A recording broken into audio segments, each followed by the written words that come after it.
লোকটি বলল, হুজুর বিয়াদবি নেবেন না। যখন আমি আমার স্ত্রীকে কিভাবে বোঝালাম, আমার স্ত্রী আর কোনো কথা বলল না। আমি এবারে কাফেলার সঙ্গে বসরার জমিনে চলে গেলাম। একদিন, দুদিন, 3 দিন নয়, টানা 1 বছর থাকলাম। একদিন, দুদিন, 3 দিন নয়, টানা 1 বছর। 1 বছর বসরার জমিনে আছি, যোগাযোগ বিচ্ছিন্ন। কি আজকের দিন নাকি ভিডিও কলে দেখলে কথা বলে না? কি আজকের দিন নাকি? ছেলে দিল্লিতে আছে, হায়দ্রাবাদে আছে, আহমেদাবাদে আছে। আগে ফোনে কথা বলতো, তার আগে টেলিফোনে কথা বলতো, এখন আবার ভিডিও কলে কথা হচ্ছে। ছবি দেখে দেখে কথা বলছেন না কেন? ছবি দেখে দেখে কথা। বাপ সঙ্গে সঙ্গে বেটার সঙ্গে কথা বলছে, ছুটে গিয়ে ঘরের ভেতরে ঢুকে যেতে বলছে, বেটা দেখ আলমারিটা কিনলাম, কালকে কিনেছি, কেমন হয়েছে বল। বেটা আলমারিটা দেখছে ফোনে। কোথা আছে? হায়দ্রাবাদে। হায়দ্রাবাদ থেকে আলমারি দেখছে। ভালো করে আলমারিটা দেখে বলছো, চমৎকার আলমারি হয়েছে। আব্বা কালারটাকে পছন্দ করলো, বলো তো ছোট ভাই বলেছে নাইস, সুন্দর হয়েছে, চমৎকার আলমারি হয়েছে। বেটা 1 বছর পরে আসবে কি 6 মাস পরে, 8 মাস পরে আসবে, হায়দ্রাবাদ থেকে আলমারি দেখে নিল। গতকালকে কেনা হয়েছে, আজকে হায়দ্রাবাদে আপনার ছেলেকে আলমারি দেখিয়ে দিলেন। এটা আজকের সময়। কি পারেনি মানুষ? মঙ্গল করে চলে যাচ্ছে, চাঁদের দেশে চলে যাচ্ছে, মানুষের চুল থেকে হিরে তৈরি করতে পেরেছে, যে ড্রোন বানাতে শিখেছে। যত ভিড়ভাট্টার মধ্যেই থাকেন না কেন, ড্রোন উড়িয়ে দেবে, ক্যামেরা করে সব বের করে নিয়ে চলে যাচ্ছে। কি করতে পারেনি মানুষ? মানুষ চাঁদের দেশে চলে যাচ্ছে, যে ড্রোন বানাতে শিখেছে। 2007 সালে পৃথিবীর চুল থেকে 3 হিরে তৈরি করেছিল, যার এক একটা মূল্য হলো $2 লক্ষ। 2007 সালের কথা বলছি, আজকে তো 26 সাল। আরো আপডেট হয়েছে, টেকনোলজি আরো উন্নত হয়েছে, মানুষ আরো আধুনিক হয়েছে, আরো উন্নতি করতে পেরেছে, মানুষ আরো বেশি আগিয়ে যেতে শিখেছে। এটা তো অস্বীকারের জায়গা না। তৎকালীন সময়ে, সেই সময়টার কথা বলছি, এক জায়গা থেকে আরেক জায়গায় যখন হেঁটে হেঁটে যেতে হতো, পাহাড় পর্বত সব কিছুকে ভেদ করে ঘন জঙ্গলের ভেতর দিয়ে যেতে হতো। এই সময় মোবাইল ছিল না, ইন্টারনেট ছিল না, ফেসবুক ছিল না, ইউটিউব ছিল না, সোশ্যাল নেটওয়ার্ক ছিল না। চলে গেলেন বর্ষার জমিনে 1 বছর, পুরো পরিবারের সঙ্গে যোগাযোগ বিচ্ছিন্ন। টেলিফোনের যোগাযোগ নেই, মোবাইলের যোগাযোগ নেই, পত্রের কোনো আদান প্রদানের ব্যবস্থা নাই, চিঠির ব্যবস্থা নাই, কোনো খোঁজ খবর নাই। বিবির কি হলো, আমার কি হলো, কোনো খোঁজ খবর নাই। টানা 1 বছর কেটে গেল। 1 বছর পরে সিদ্ধান্ত নিলাম, এবার আমি দেশে ফিরবো, বাড়িতে ফিরবো, আমার বাড়ি যাবো। মনে আছে তো? মনে আছে তো? এই মনে আছে তো? যেখান থেকে ছাড়লাম মনে আছে তো? খেয়াল রাখবে। চলে গেলাম। 1 বছর পরে, হুজুর বিয়াদবি নেবেন না, আমি বাড়ি ফিরবো বলে সিদ্ধান্ত নিলাম।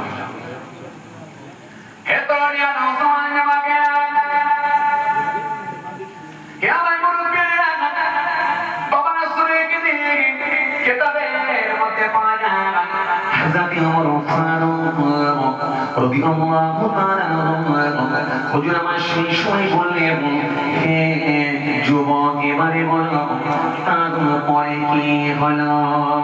ওই মানুষটি সেই সময় বলল, ও আল্লাহ নবী সাদিক, বিয়াদবি নেবেন না। আমি যখন আমি দেশে ফিরলাম, আমি আমার গ্রামে এসে পৌঁছালাম, হুজুর আমি অবাক হয়ে গেলাম। আমার ছোট্ট জরাজীর্ণ কামরাটাও নাই, বাড়িটাও নাই, ছোট্ট কামরাটা নাই, আমার বিবিও নাই, সন্তান নাই, কিছুই নাই, সব ফাঁকা, সব কিছু জমিনে পরিণত হয়ে গেছে।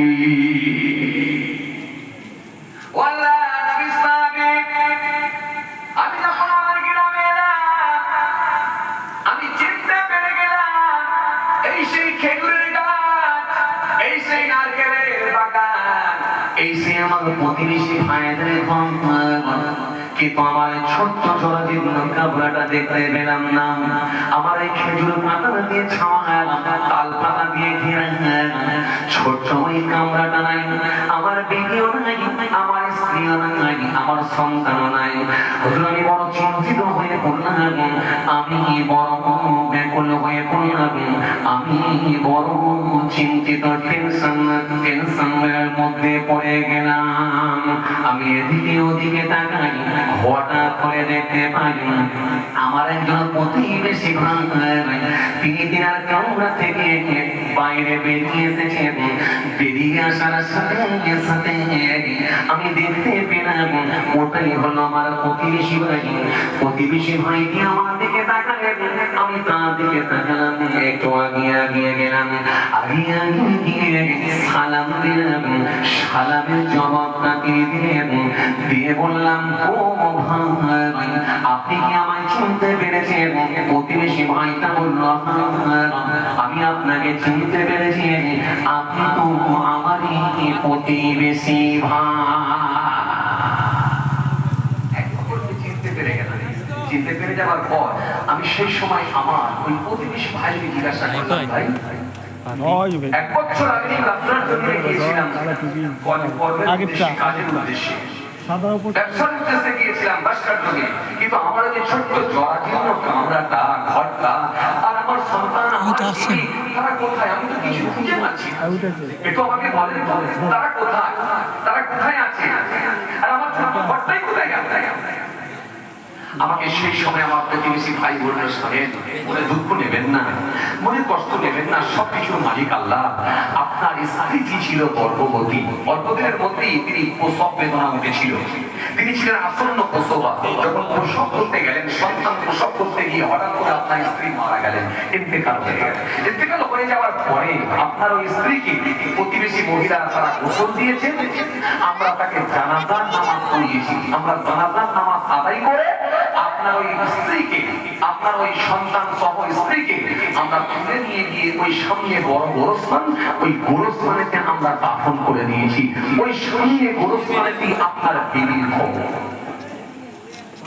লোকটি বলছে, হুজুর আমি সেই সময় কান্নায় ভেঙে পড়লাম, আমার মনটা খারাপ হয়ে গেল, কান্না হওয়াটা স্বাভাবিক, চোখ দিয়ে অশ্রু পড়তে লাগলো।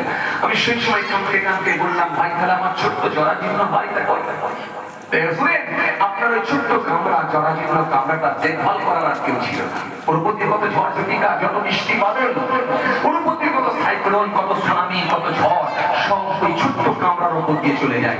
গিয়ে এক পর্যায়ে আপনার ওই ছোট্ট কামরা, চাল ডালগুলো সব, খেজুর পাতার চাল সব উড়ে গিয়ে কোথায় সব ছোট্ট বিচ্ছিন্ন হয়ে যায়। আপনার একেবারে সবকিছু ভেঙে চুরমার হয়ে গিয়ে জমিয়ে পরিণত হয়ে গেছে। এখন তাই আপনি আপনার ছোট্ট কামরাটা দেখতে পাননি, আর আপনার বিবি, আপনার সন্তানকে আপনি দেখতে পাননি।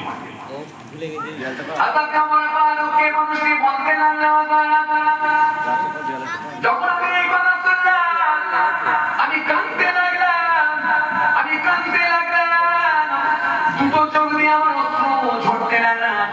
ওই মানুষটি আমাকে সেই সময় বোঝাতে লাগলো, ভাই কাঁদবে সবকিছু মালিক আল্লাহ, এটা মেনে নিতে হবে। যেহেতু কোরআন বলেছে কুল্লু নাফসিন যায়িকাতুল মাউত, যেহেতু কোরআন বলেছে আইনামা তাকুনু ইউদরিকুমুল মাউত ওয়ালাউ কুনতুম ফি বুরুজিন মুশাইয়াদা, যেহেতু কোরআন বলেছে ইযা জা আজালুহুম লা ইস্তাখিরুনা সাআতান ওয়ালা ইস্তাকদিমুন, যেহেতু কোরআন বলেছে মিনহা খলাকনাকুম ওয়া ফিহা নুঈদুকুম ওয়া মিনহা নুখরিজুকুম তারাতান উখরা, যেহেতু কোরআন বলেছে কাইফা তাকফুরুনা বিল্লাহি ওয়া কুনতুম আমওয়াতান ফাআহইয়াকুম সুম্মা ইউহয়িকুম সুম্মা ইউহয়িকুম সুম্মা ইলাইহি তুরজাউন। সম্পর্কে আল্লাহ পাক একাধিক জায়গায় আয়াত দিয়েছেন, একাধিক জায়গায় আয়াত দিয়ে খালি মৃত্যু মৃত্যু প্রসঙ্গকে নিয়ে আল্লাহ তুলে ধরেছেন, মৃত্যুকে নিয়ে আল্লাহ সামনে তুলে ধরেছেন। বান্দা মৃত্যু হবে, মৃত্যু অনিবার্য 100%। কোন জায়গায় বলে মৌতের সাথ গ্রহণ করতে হবে, কোন জায়গায় বলে মৃত্যুর সময় নির্ধারণ করে দেওয়া হয়েছে 1 মিনিট আগেও হবে না পরেও হবে না। কোন জায়গায় বলে মৃত্যুর বাইরে যেখানে পলায়ন করো না কেন, যেখানে গিয়ে তোমরা আশ্রয় নাও না কেন, মৌত তোমাদের জন্য অনিবার্য। কোন জায়গায় বলে এই মৃত্তিকা বাড়িতে তোমাদেরকে আমি বানিয়েছি, আবার এই মৃত্তিকাতে তোমাদেরকে প্রবেশ করিয়ে দেওয়া হচ্ছে, আবার এখান থেকে তুলে তোমাদেরকে দাঁড় করাবো। আবার কোন জায়গায় বলে তোমরা তো ছিল মৃত, আমি আল্লাহ তোমাদেরকে জিন্দা করেছি, আবার ফের তোমাদেরকে আমি আল্লাহ তোমাদেরকে ফের মৃত্যু দিয়েছি, আবার তোমাদেরকে তুলে দাঁড় করাবো। সুম্মা ইলাইহি তুরজাউন, তোমাদেরকে তো আমার কাছেই ফিরে আসতে হবে। কথা কিছু বুঝতে পারছো? প্রতিবেশী ভাই আমাকে বারবার সান্ত্বনা দিতে লাগলেন, বারবার আমাকে বোঝাতে লাগলেন। বোঝানোর পর কিছুটা হলো আমার মধ্যে একটা খবর এসে গেছে। বুঝুন, আমি কান্নারত অবস্থায় আস্তে আস্তে মনটা খারাপ করে দাঁড়িয়ে রইলাম। প্রতিবেশী ভাইটা আমাকে এক পর্যায়ে বললেন, ভাই আমার কামরায় আমার ঘরে চলে গিয়ে খাওয়া দাওয়া করেন, রেস্ট করেন, তারপরে পরে যা ভাবা যাবে যাবে, এখন আমার কামরায় চলে। আমাকে ভালোবেসে সে তার কামরার মধ্যে নিয়ে গেছে। ওয়াল্লাহ নবী সাহাবী শুনে রাখেন, আমি আমার থাকতে না পেরে ওই প্রতিবেশী ভাইটার সঙ্গে তিনার কামরার মধ্যে গেলাম, তিনার বাড়িতে নিয়ে গেলাম। আমি ওনার বাড়িতে কামরার মধ্যে গেলাম, কামরার মধ্যে গিয়ে রাতে আমাকে খাওয়া দাওয়া করালেন। আমি এসার নামাজ খানা আদায় করে নিলাম। নামাজ খানা পড়ে নিয়ে আমার প্রতিবেশী ভাইটা আমাকে বললেন, আল্লাহ বান্দা শুনে রাখেন, আপনি এই বিছানায় ঘুমিয়ে পড়ুন, এই বিছানায় আপনি রেস্ট করুন। আমাকে একটা কামরার ভিতরে বিছানা আমার জন্য রেডি করলেন। আল্লাহ নবী সাহাবী, আমি ওই বিছানার মধ্যে সাইতো হলাম, শুয়ে পড়লাম। ওই বিছানার ভেতর উপরে যখন আমি শুয়ে পড়েছি, শুয়ে যখন আমি জানালার দিকে একবার তাকালাম, জানালার দিকে তাকিয়ে ওই গোরস্থানের দিকে আমার দৃষ্টি গেল, ওই গোরস্থানের দিকে আমার চোখটা পৌঁছে গেল।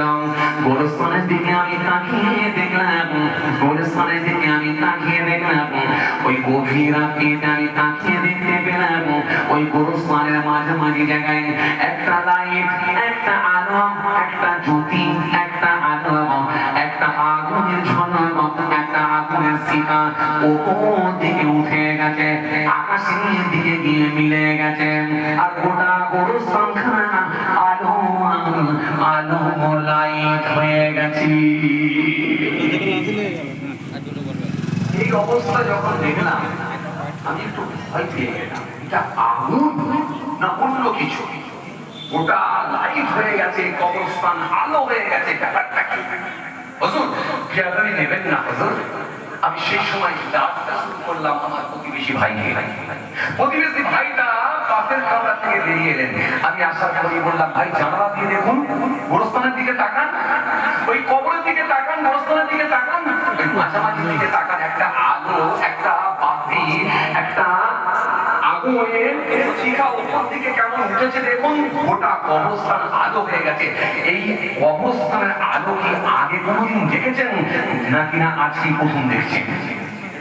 যখন এই কথা বলেছি, আমার প্রতিবেশী ভাইটা বলল, ভাই শোনেন, যেদিনে আপনার স্ত্রী, আপনার বিবি, আপনার আহলিয়া ইন্তেকাল করেছেন, ওই দিন যেদিনে ইন্তেকাল করেছেন তার পরদিন থেকে কিন্তু ওই লাইট, ওই আলো, ওই বাতিটা আমরা লক্ষ্য করেছি।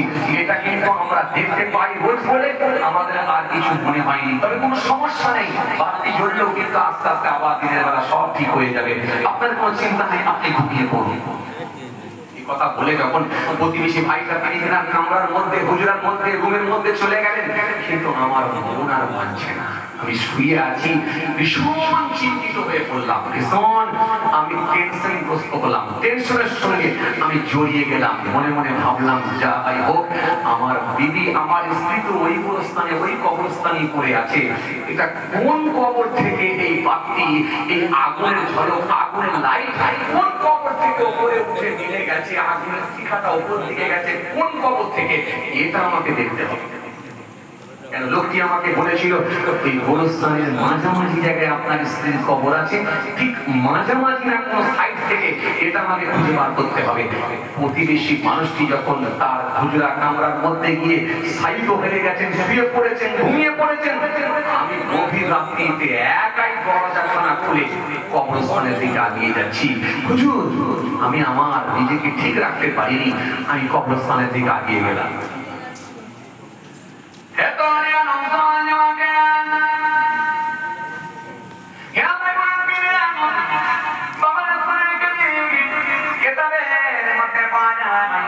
আল্লাহর নবী সাহাবী হযরত ওমর রাদিয়াল্লাহু তাআলা হুজুর আমার সেই সময় বললেন, হে আল্লাহর বান্দা, তারপরে কি হলো বলো? লোকটি বলল, এরপরে আমি গোরস্থানে গেলাম। গোরস্থানের সামনে গিয়ে যখন আগিয়ে গেলাম, ওই গোরস্থানের ভিতরে আস্তে আস্তে যখন প্রবেশ করলাম, প্রবেশ করে আমি দেখতে পেলাম না, এটা কোনো আগুন নয়, আগুন নয়, আগুন বরং এটা একটা নূরের লাইন, বরং এটা একটা নূরের আলো ফ্লাশ আকাশের দিকে উঠে মিলিয়ে গেছে। এটা কোন সাধারণ আলো নয়, এটা হলো আল্লাহ কবর থেকে একটা নূরের লাইন আলো।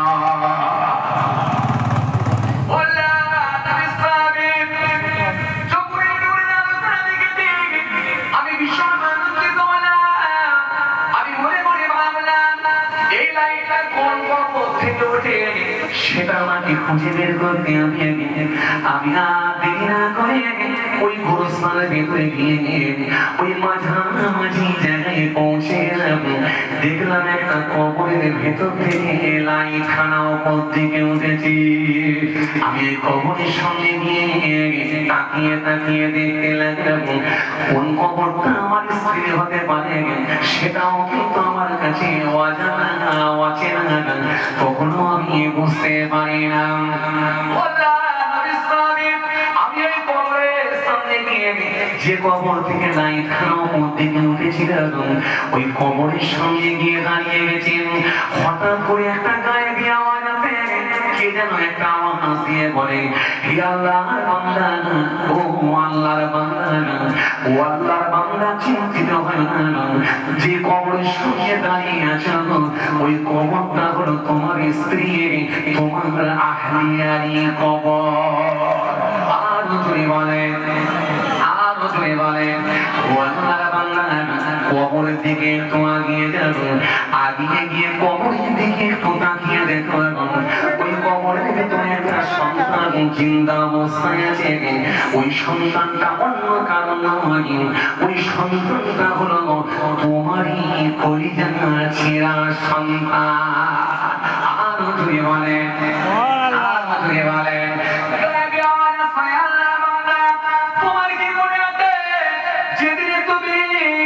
তুমি সফরে যাবে বলে স্ত্রী করেছিলে, জমিনে চলে যাবে বলে ঠিক করেছিলেন, সেদিনে তোমার স্ত্রী তোমাকে বলেছিলাম, হে আমার স্বামী, তুমি আমাকে আমার ভরসায় রেখে যাচ্ছ, আর আমার যদি সন্তান হয় ওই সন্তানের দেখভাল কে করবে?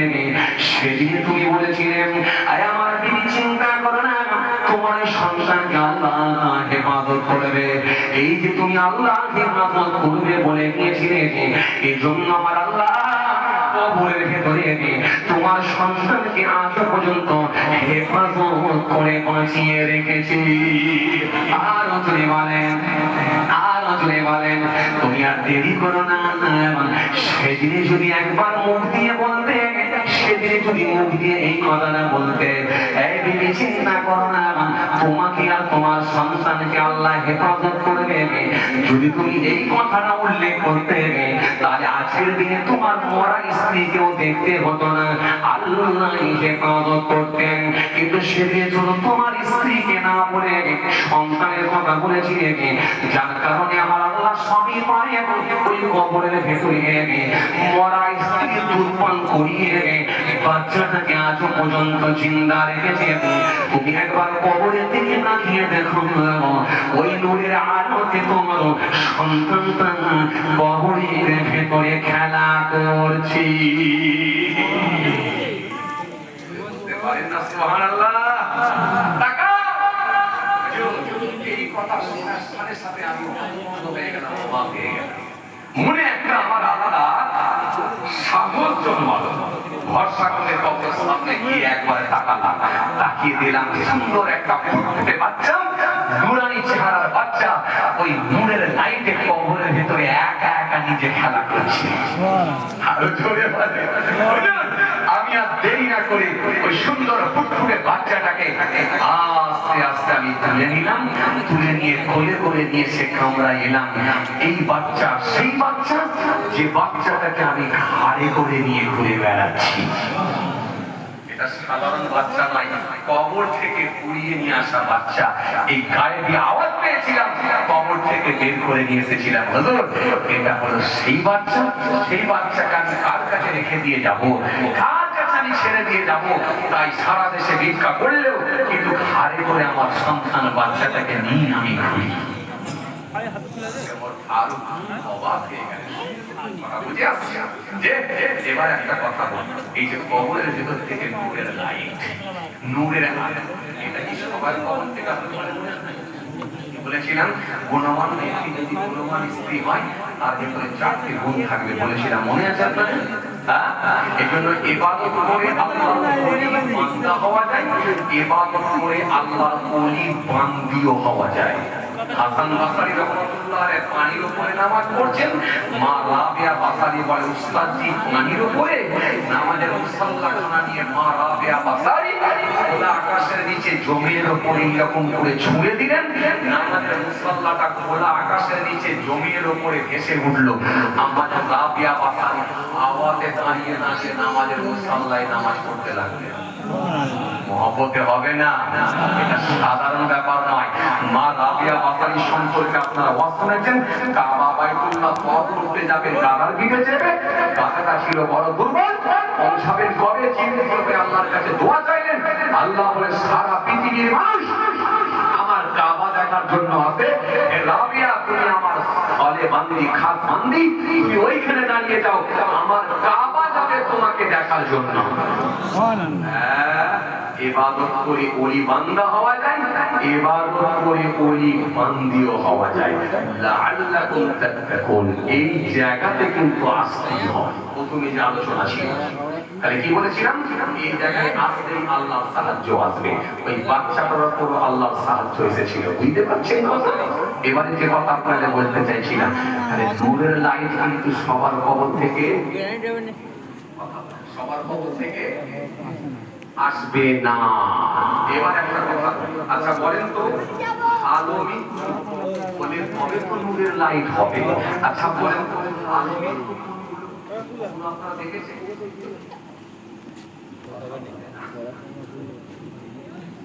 আলো মৃত্যু কোনোদিন দেখেছেন আপনারা? আলো মৃত্যু ছেড়েন না, ভালো মৃত্যু মন্দ মৃত্যু কি আছে? কেউ পানিতে ডুবে মারা যায়, সেটাকে আমরা মৃত্যু বলি, মারা গেছে বলি, মৃত্যুবরণ করেছে বলি। কেউ আবার আগুনে পুড়ে মারা যায়, সেটাকেও বলি মারা গেছে, মৃত্যুবরণ করেছে। কেউ বা ট্রেনে বাসে মারা যায়, অ্যাক্সিডেন্ট হয়ে কাটা পড়ে মারা যায়, সেটাকেও মৃত্যুবরণ করেছে, মারা গেছে বলি। কেউ বজ্রপাতে মারা গেলে মারা গেছে বলি। কেউ বা আবার ভূমিকম্পে মারা গেলে বলে মারা গেছে। কেউ বা আবার বিভিন্ন রকমের রোগে আক্রান্ত হয়ে যদি মারা যায়, সেটাকেও বলি মারা গেছে, মৃত্যুবরণ করেছে। আবার কেউ আবার ক্যান্সারে মারা গেলে সেটাকেও মৃত্যুবরণ করেছে, মারা গেছে বলি। কেউ বিস্মান করে মারা গেলে মারা গেছে বলি। কেউ আবার গলায় দড়ি দিয়ে মরলেন, সেটাকেও আমরা মারা গেছে, মৃত্যুবরণ করেছে বলি। কিন্তু ভালো আর মন্দ এটা তো বুঝিনি।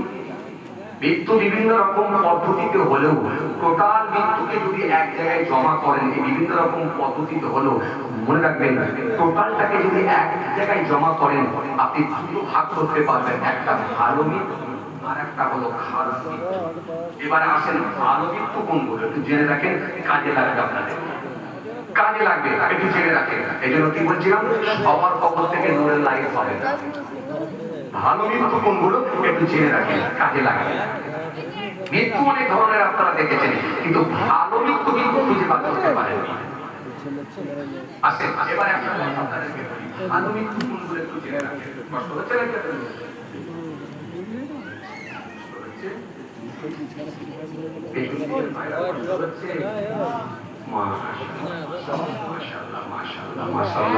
ভালো লাগছে প্রথমে যখন এসেছিলাম একেবারে লোকজন কম ছিল মাত্র কয়েকজন ছিল মনটা খারাপ হয়ে গেল যাক আলহামদুলিল্লাহ আস্তে আস্তে মোটামুটি মানিয়ে গেছে প্যান্ডেল অনুযায়ী লোকজন ঠিকই আছে খারাপ না মানিয়ে গেছে একটু তৌবির দেন না আড়াই তাকবীর আচ্ছা মাইকের ভলিউম না লাগে আমরা কমাতে বাধ্য হয়েছি তাহলে আপনাদের কমাতে বাধ্য নাকি না এই ভলিউমের সঙ্গে এই ভলিউমের একটু কানেক্ট আছে কথা বলে মাইকের ভলিউম কমলেও ওখানে আমাদের কমে যাবে এরকম ব্যাপার আছে আল্লাহ সব থেকে আল্লাহ মহান আল্লাহ মহান আল্লাহ মহান কি আল্লাহ কি আল্লাহ আল্লাহু লা ইলাহা ইল্লা হু আল্লাহ তিনি ছাড়া কোনো মাবুদ নাই আল হাইয়ুল কাইয়ুম তিনি চিরস্থায়ী চিরজীবী ছিলেন আছেন থাকবেন লা